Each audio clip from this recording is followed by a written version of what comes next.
From the National Press Club in Washington, D.C., this is Update One, the club's official podcast. It features newsworthy stories originating from the NPC facilities, as well as broader topics related to journalism, communications, press freedom, and transparency.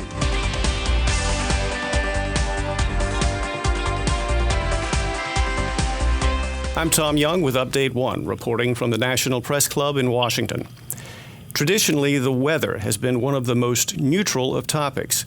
We talk about the rain and snow to start a conversation with strangers. Sometimes people discuss the weather to avoid talking about something more sensitive. And the weather forecast has normally been the least controversial part of a news program. But some broadcast meteorologists say their job is getting harder. That's not just because forecasting is more difficult, but because in an environment filled with disinformation and hyperpartisanship, some people don't want to hear what climate scientists have to say, and they don't want anyone else to hear it either. Weatherman Chris Gloninger worked at 7 TV stations in a career that spanned nearly 20 years. Most recently, he worked as chief meteorologist for KCCI in Des Moines, Iowa. He left the station last year after getting harassing emails and even a death threat. Chris now works as a senior climate scientist for Woods Hole Group in Cape Cod, Massachusetts, and he joins us by phone. Thanks for your time, Chris. Thanks for having me on, Tom. So tell us about your experience at KCCI. I made the career move to bring climate science to a part of the country where there was this climate literacy gap where it wasn't being talked about regularly. And it was a bit of a career sacrifice. I made it to a top 10 market. I was working in Boston. But I thought that this would be good professionally, and I felt like I was doing the right thing. The station management at the time wanted somebody to talk about climate change, to connect the dots between extreme weather and climate change. Agriculture is a big part of the economy there. Wind energy is also a significant player in powering the grid, the third largest wind producer in the country. And to me, it made sense and made terrific friends in my time there. But unfortunately, it was short-lived. We had anticipated to stay there for the long haul, but it lasted 2 years and left my contract early for several reasons that range from a death threat to the total lack of support from station management. What seemed to trigger the harassing emails? What was the source of ire?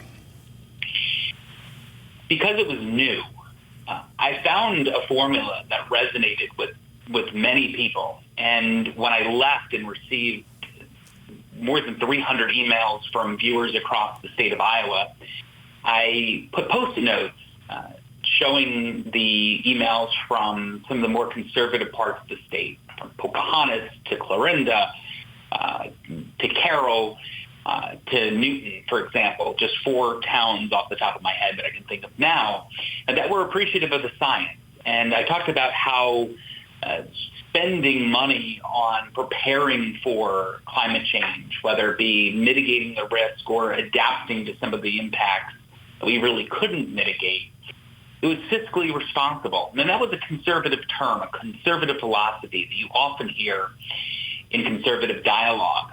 And that worked. And then I talked about how true energy independence was harvesting wind power through local farms. And it was also a source of supplemental income for farmers who may have a bad season. They received anywhere from $10,000 to $15,000 per turbine in land leases. It made sense, and I had a personal story. I went from a house that was now double the size to the one my wife and I were living in Boston, and the utility bill was a fraction of the cost, and that was because wind power was cheap power. But I think because it was new, even with data and not even pushing or promoting climate action, just showing the trends, it was nearly instantaneous that I received pushback in the form of harassing emails.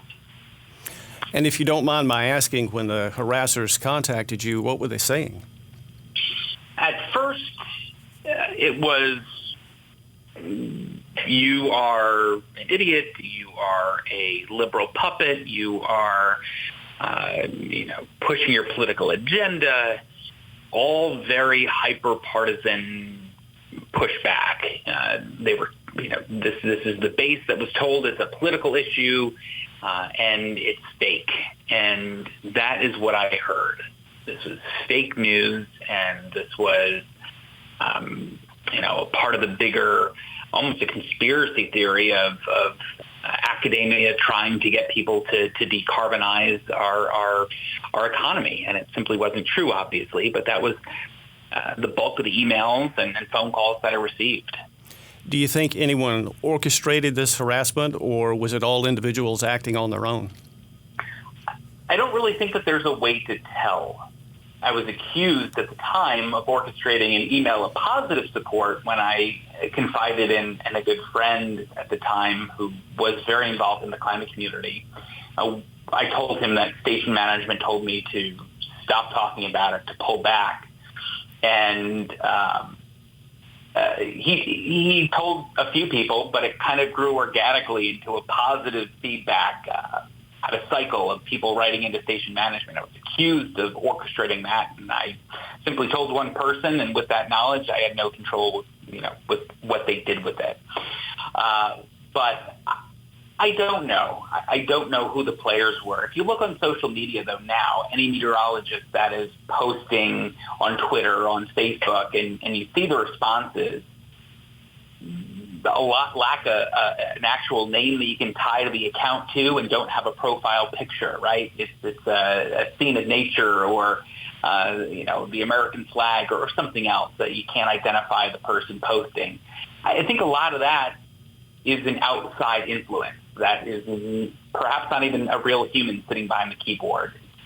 That, I think, is orchestrated. But I do think that there were people that were so polarized and politicized. It just had an ideological difference in their thought about this being science that they felt the need to write in. So honestly, I don't know, but I think a lot of what's online is orchestrated, though. Was anyone ever held accountable for the harassment?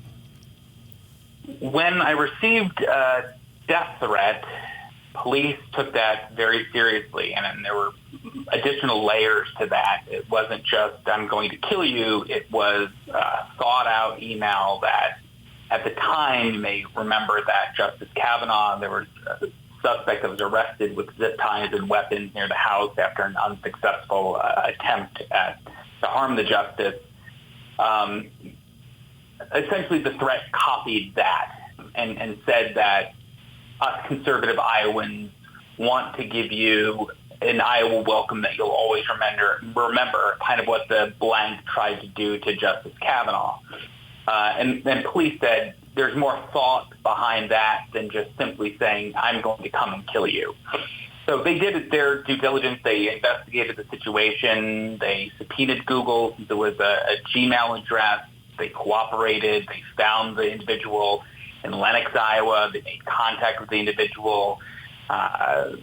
The man did admit to sending the emails and subsequent harassing emails that followed. There were numerous emails that this individual sent me over the course of a couple of weeks, and he also said he was talking to his friends about it, and that they too were upset with what I was doing on air, and that was concerning. So essentially, not to ramble, but the individual pled guilty to third-degree harassment, and it was a $150 fine that they had to pay for sending those emails. And I believe you alluded to this before, but what sort of support or lack thereof did you get from the station? At first, it seemed promising. At first, I was put up in a hotel. My wife and I were trying to get a security system installed. The Iowa State Fair was obviously a big deal in August, and they hired security to join me at my some of the events that I was there, being the face of the station at. We would host a newscast there nightly during the course of the 2 week during the 2 week fair. So it seemed like it was okay, but then I was called back by station management to kind of get a dressing down and to say that there's no place for climate change in every newscast. We shouldn't even be using the term, that the term's been so polarized and politicized, and it was disheartening. You don't move across country, you don't drop down in market size in this industry to be told, even though we hired you to do this, you're no longer going to be doing this. And that was an integral part of the decision to leave prematurely, to leave it a year early. Do you know if anything like this has happened to other meteorologists? I don't know if they have received death threats. I think with the program developed by George Mason University and Climate Matters and Climate Central, I think the tools are available for more meteorologists to cover it, more so than they've ever been available in history and in years past. I think the issue is the fear of turning people off, the fear of being in a ratings-driven industry, the fear of what advertisers are going to do. And I think that dictates who covers it, where it's covered. I got an offer shortly thereafter, or at least the news director wrote me asking, hey, would you consider being a climate reporter or station? And I thought, well, it's a conservative state. That's pretty progressive. But he followed up by saying it's a very liberal city. So unfortunately, we tailor our newscast to our audience, which I think is a failure in the journalism space. If you're not saying something or informing your audience because you're afraid of offending them or turning them off, you're not being a journalist. I know it's a fine line, but at the same point, you're not doing your job effectively. But if you go onto the social media websites of people that are covering the weather in your market, if you're listening to this, and if they are proactive in covering climate change, you can see the pushback. There's Steeple Point in Albany. You just talked about one of the hottest stretches on record in the capital region of New York and Albany. And, it's the standard, that's just so stupid. It's summer. Of course it's hot. We're Ginger Z at a network level. People criticizing her and saying that climate change is a fraud. So the negative pushback, even though it's a small minority of people that don't believe human climate change, they're the loudest. And I think that they hijack the conversation and the editorial part of the news-making process. Because they get so angry, they write in and they make it seem like their numbers are much larger than what they really are. Station management kind of bows down to them, and I think that they, again, change the editorial process of how stations cover news. So, I know this is a long-winded answer, so they may not be receiving the death threat that I received or the harassing emails, but the pushback and this is fake news, that rhetoric is, I think, pretty much across the board. It's worth noting that all this happened to you in Iowa, the heart of the nation's breadbasket. I would imagine farmers there can see the effects of climate change with their own eyes and wallets. What sort of feedback did you get from farmers? I think they do. I think that in the ethanol industry, in some cases, research has found that ethanol can be worse than traditional fossil fuels. I think that that's kind of concerning and maybe drives some of that conversation.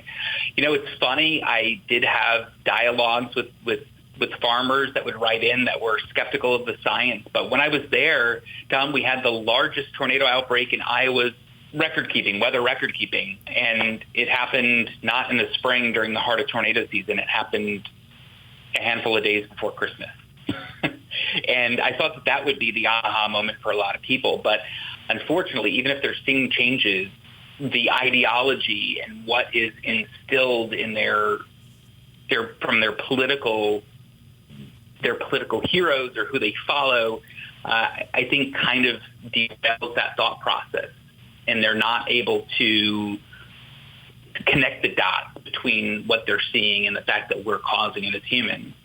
It's a high-stakes game. The flood insurance program in this country and how much it's in debt gets a lot of headlines. But the crop insurance program is also federally funded. It is in debt, and extreme weather is only deepening that hole. And I think it's unfortunate that ideology sways the opinion, and even though they're seeing it as clear as day.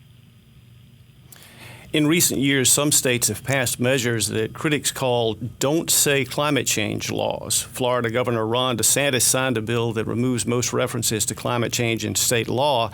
And as far back as 2012, a North Carolina law banned using the latest scientific predictions of sea level rise in making government policies. Chris, do you think this kind of thing is becoming more common, or do you know of other examples of governments addressing climate change in a constructive way? I know of many states that are, and even though climate change has been scrubbed by Ron DeSantis, for example, I know personally that a lot of work is being done to prepare against rising sea level, because it goes back to that conservative philosophy that I mentioned earlier. It's the fiscal responsible thing to do. It's fiscally responsible to mitigate and adapt to climate change. And it's proven that there's a return on investment. For every dollar that you spend on mitigation and adaptation, it saves anywhere from $6 to $15 on recovery costs from climate-fueled disasters. So who wouldn't give up a dollar to get back up to $16 on the back end? Again, that is a conservative principle. So I think that they see that, but since it's been so politicized, they want to avoid the issue and they want to distance themselves from the phrase and the term. In states, though, like Massachusetts, the Commonwealth that I'm in right now, they are incredibly proactive. I mean, we have a governor that was the attorney general before she was governor, Maura Healey, who has done tremendous work in this space, both from public health to making our coastline resilient. And she was one of the first AGs to file a suit against the oil company for not doing enough and for hiding the information that they had for such a long time. Exxon had scientists decades ago that knew that emissions from burning fossil fuels would warm our planet. They did their best to make sure that that was kept quiet, and they did their best to misinform and spread disinformation and contradict the work of climate scientists. She did that as Attorney General. She has only doubled down her work and her commitment to the climate as the governor of Massachusetts. So she's doing a lot, but even states like Florida, where you're not seeing that term or phrase used in climate change, they have to, because it makes sense, and it makes sense financially. And he would be doing a huge disservice to his constituents if he did not continue that planning. Your experience with harassment, which seems to stem from disinformation, makes me think of famous words from CBS correspondent Edward R. Murrow. About 70 years ago, during the McCarthy era, Murrow said, "We will not walk in fear one of another. We will not be driven by fear into an age of unreason." Of course, he was talking about different circumstances, but his point, I think, takes on new relevance. Weather forecasters getting death threats certainly sounds like unreason. Do you see a way to walk this back, to return some reason to the national conversation on this issue? That's a really, I think it's a tough question. I think a lot of that hinges on what happened in November 2024. For a long time, state governments between 2016 and 2020 kept the work going that was paused during the Trump administration. I've recently talked with a handful of experts, including Admiral Mike Franken, who ran for Senate for the state of Iowa against Chuck Grassley. I talked to Dan Zarelli, who was the climate chief of New York City, and said, we got through those 4 years, but another 4 years, we are past the point of return, and they can all but guarantee that. So I think that conversation, the only way we can walk it back is if we can actively pursue misinformation and disinformation and not let Gish Gallop just be spewed out of candidates without fact-checking and allowing these feeds to hit our airwaves. one last point with that is how our newsrooms work needs to change. When you're making editorial decisions, it's finding the stories that affect the viewers and doing your best job to inform them. I would attend newsroom meetings, even in Boston, with climate stories that affected the infrastructure, the heart of the blue line that was extremely vulnerable to rising sea level. Stories of green jobs that were high-paying jobs that were being born here in the city of Boston. Towns that faced perhaps managed retreat because rising sea level, we couldn't protect against it. News management saw the next shiny object and they would just chase that. And the climate stories were the first ones to get derailed. I would be told time and time again by the managing editor, the assignment desk, sorry, your photographer is being pulled to cover this story or cover that story. That may look great and exciting, and you might get clicks and eyeballs, but that's not journalism. We need to redefine and go back to what journalism was, and not be so fearful of what advertisers, of what viewers are going to say or do. You need to inform. And we've lost that. We've lost that moral compass in a lot of newsrooms. And I'm very fearful. So those two things need to happen for us to walk back and return to some reason. And honestly, Tom, I'm pretty skeptical that that is going to happen at this point. Well, Chris, you've certainly given us food for thought. We've been speaking with climate scientist Chris Gloninger. Many thanks for your time and sharing your experience, Chris. I'm Tom Young, reporting for Update 1 from the National Press Club in Washington. You have been listening to Update 1, the official podcast of the National Press Club, the world's leading professional organization for journalists and a vigorous advocate of press freedom worldwide. If you have any questions or comments about Update 1, send an email to update1podcast@gmail.com.